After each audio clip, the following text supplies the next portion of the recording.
क्या आप भी जीएसटी फाइलिंग और अकाउंटिंग के लिए ऑटोमेशन सॉफ्टवेयर यूज़ कर रहे हैं?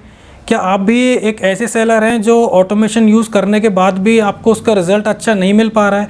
तो ये वीडियो आपके लिए फ़ायदेमंद हो सकती है।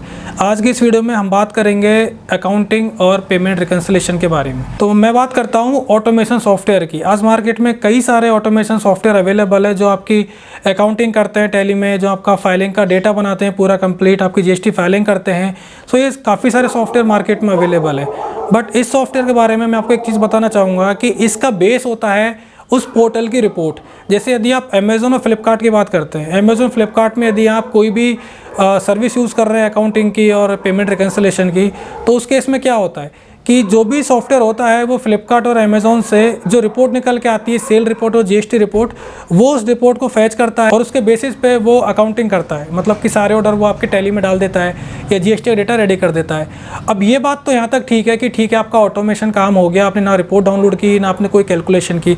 लेकिन यदि मैं आपसे ये कहूँ कि जो रिपोर्ट फ्लिपकार्ट से आ रही है उस रिपोर्ट में ही गलती है, उस रिपोर्ट में ही एरर है, ऐसा कि वो आपने देखा ही नहीं, क्योंकि वो तो ऑटोमेशन सॉफ्टवेयर है। वो जैसे रिपोर्ट मिली उसने उसकी वैसी कैलकुलेशन कर दी और उसने वैसे उसका जीएसटी फाइलिंग कर दिया।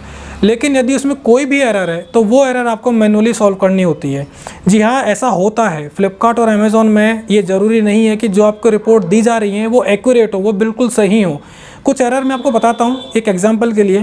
जैसे फ्लिपकार्ट की बात करते हैं। फ्लिपकार्ट में लेट सपोज आपका जो सेल है वो 1 से 2 लाख रुपए के करीब है एक महीने में, और आप जब अपना जीएसटी पोर्टल लॉगिन करेंगे तो वहाँ टीसीएस में भी आपको वो सेल दिखाएगा 1 से 2 लाख रुपए की, कि आपकी ये सेल है, ये आपकी फ्लिपकार्ट पे हुई है। लेकिन यदि आप फ्लिपकार्ट की जीएसटी रिपोर्ट जनरेट करने जाते हैं उस मंथ की, तो आपको या तो वहाँ डेटा मिलेगा ही नहीं कि इस महीने में आपकी कितनी सेल हुई है। यदि आपको डेटा मिला तो वो डेटा टीसीएस से मैच नहीं होगा। टीसीएस में एक्चुअली आपकी सेल का 1% जो होता है वो आपका डिडक्ट होता है, और इससे वो गवर्नमेंट ट्रैक करती है कि आपका जो सेल है वो कितना है और किस पोर्टल पे है। तो फ्लिपकार्ट में यदि वो रिपोर्ट में ही गलती है तो आप ऑटोमेशन सॉफ्टवेयर से कैसे एक्सपेक्ट कर सकते हो कि वो उस ऑटोमेशन जो एरर आई है वो उसको ठीक कर देगा फ्लिपकार्ट से बात करके। अब यहाँ पे देखिए होता क्या है, आपको अकाउंटिंग, पेमेंट रिकन्सिलिएशन और जीएसटी, ये तीनों चीज़ें ऐसी है जहाँ पे एक्यूरेसी का होना बहुत ज़्यादा ज़रूरी होता है। तो इस एक्यूरेसी के लिए मैं तो आपको सजेस्ट ये करूँगा कि आप ऑटोमेशन सॉफ्टवेयर यूज़ ना करें, और यदि करते हैं तो एक बार मैनुअली कैलकुलेशन भी ज़रूर करें। तो बेस्ट सॉल्यूशन मैं आपको बताता हूँ। सबसे पहले आप देखेंगे टीसीएस में कि आपकी सेल कितनी है और किस पोर्टल पे है। लेट सपोज आपका फ्लिपकार्ट पर 1 लाख का सेल है और अमेज़न पर आपका 50,000 का सेल है। आपको करना क्या है, फ्लिपकार्ट की जीएसटी रिपोर्ट डाउनलोड करनी है और उसका कैलकुलेशन देखना है कि वाकई में आपका वो जो जीएसटी रिपोर्ट है वो आपका 1 लाख की सेल दिखा रहा है, या अमेज़न में एमटीआर जो आती है उसमें वो 50,000 की सेल दिखा रहा है। तो एक बार आप इसको मैनुअली चेक कीजिए, हर महीने आप चेक कीजिए, आपको 2 या 3 महीनों में आपको एरर पता चल जाएगी। क्योंकि ऐसा होता है कि आपको फ्लिपकार्ट और अमेज़न की रिपोर्ट्स में एरर देखने को मिलती हैं।